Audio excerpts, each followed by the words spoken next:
সুপ্রিয় আন্তর্জাতিক সংবাদে সবাইকে স্বাগত। প্রথমে জানিয়ে দেব ইসরায়েল ও ফিলিস্তিন যুদ্ধের ভয়াবহ হাতে পাওয়া আপডেট সংবাদের পর বিস্তারিত।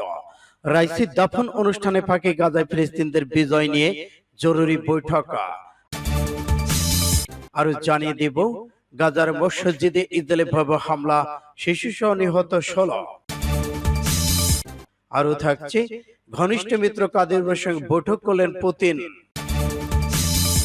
ফিলিস্তিন রাষ্ট্রকে একতরফা স্বীকৃতি দেওয়ার বিরোধিতা করল হোয়াইট হাউস।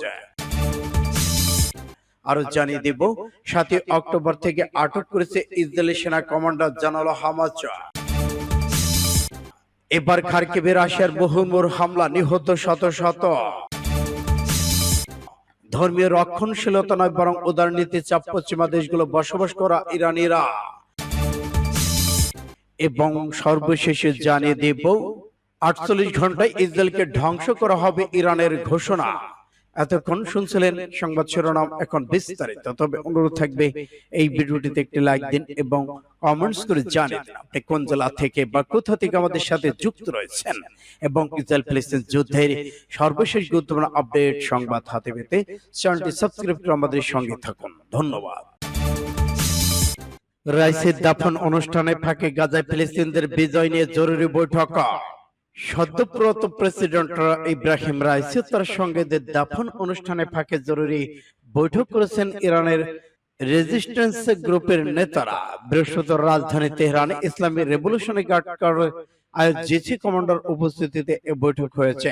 গণমাধ্যমের প্রতিবেদনে বলা হয়েছে, ওই মিটিং এ গাজার সর্বশেষ রাজনৈতিক সামাজিক পরিস্থিতি নিয়ে আলোচনা করেছেন।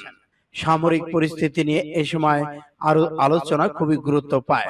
আলোচনা হয়েছে আল আকসা স্টাম্প অপারেশন নিয়ে। সেখানে রেজিস্ট্যান্স ফ্রন্টের ভূমিকা আলোচিত হয়েছে। ওই অঞ্চলে রেজিস্ট্যান্ট ফ্রন্ট এবং অংশগ্রহণী সব গ্রুপের অংশগ্রহণে গাজায় ফিলিস্তিন রেজিস্ট্যান্সের পুরোপুরি বিজয় না হওয়া পর্যন্ত যুদ্ধ অব্যাহত থাকার গুরুত্ব নিয়ে জোর আলোচনা হয়েছে।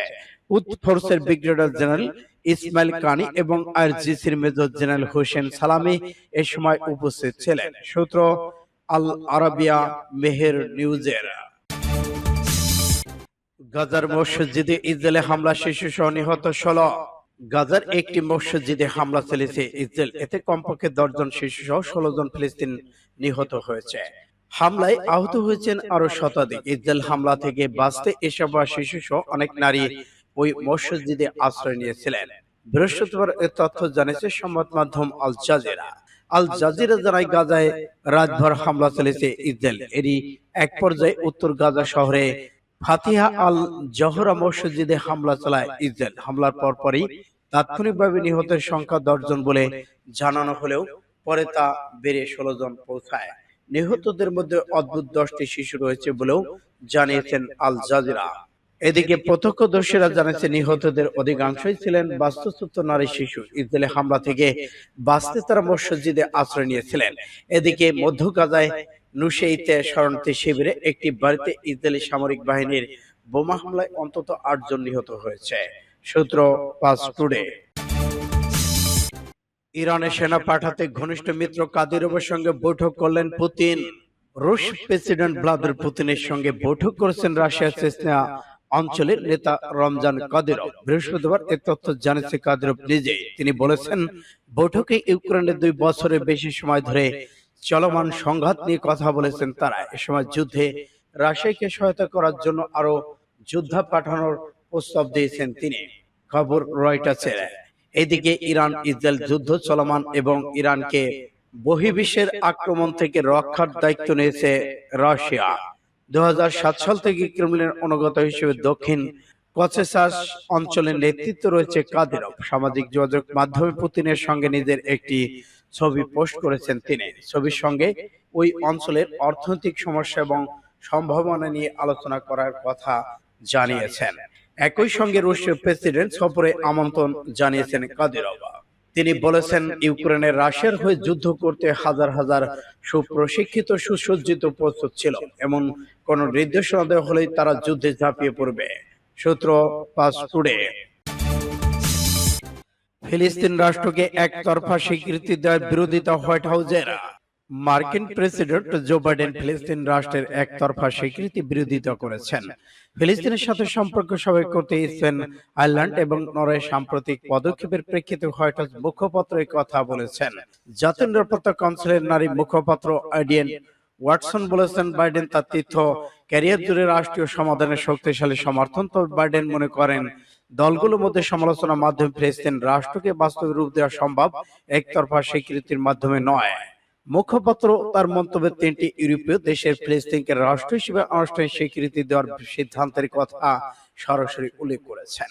ইউরোপে এই তিনটি দেশে যুক্তরাষ্ট্রের ঘনিষ্ঠ মিত্র হিসেবে বিবেচিত। এদিকে বাইডেন ও পররাষ্ট্রমন্ত্রী অ্যান্টনি ব্লিংকেন একটি ফিলিস্তিন রাষ্ট্রের জন্য নির্দিষ্ট বয়সসীমা নিয়ে এগিয়ে যেতে ইসরায়েলকে চাপ দিচ্ছে।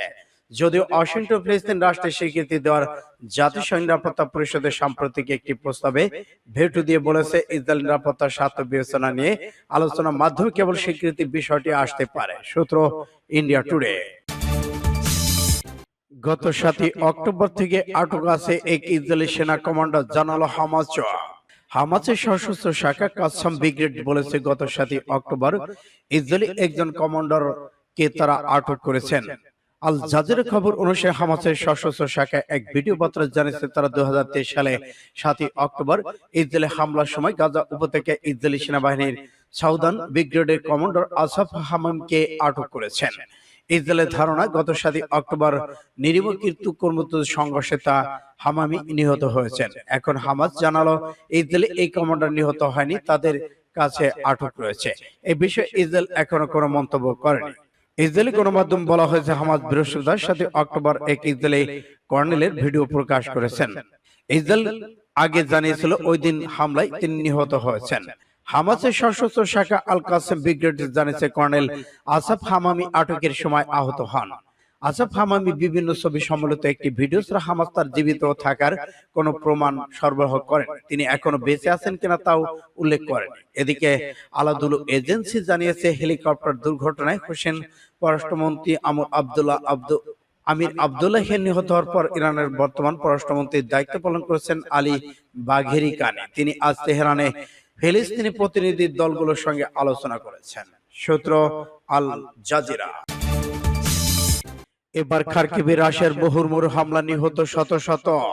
এবার খেপেছে রাশিয়া। ইউক্রেনের পূর্বাঞ্চল শহর খার্কিভে ক্ষেপণাস্ত্র হামলা চালিয়েছে রাশিয়ান বাহিনী। এতে শত শত সেনা নিহত হয়েছে ইউক্রেনে, আহত হয়েছে আরো অনেকে। ইউক্রেন আঞ্চলিক প্রধানের বরাদ্দে আজ বৃহস্পতিবার বিবিসি এক অনলাইন প্রতিবেদনের তথ্য জানিয়েছে। অলেগো সিনেগাল হামলায় এখনো 2 জন নিখোঁজ রয়েছে। ইউক্রেনের দ্বিতীয় বৃহত্তর শহরটিতে অন্তত 15বার হামলা চলেছে রাশিয়া। ইউক্রেন এই কর্মকর্তা অঞ্চলটির লোকজনকে নিরাপদ থাকার আহ্বান জানিয়েছেন।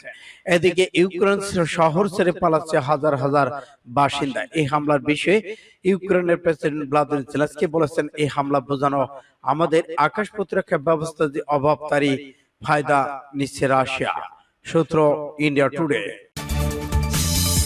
ধর্মীয় রক্ষণশীলতা নয় বরং উদার নীতি চান পশ্চিমা দেশগুলোর বসবাস করা ইরানিরা। ইরানের ধর্মীয় রক্ষণশীলতা নয় বরং উদার নীতি চান পশ্চিমা দেশগুলো বসবাস করা ইরানিরা। তাদের বক্তব্য, নিষেধাজ্ঞা এড়িয়ে কূটনৈতিকভাবে শক্তিশালী হতে রাষ্ট্র পরিচালনার পরিবর্তন আনার বিকল্প নেই।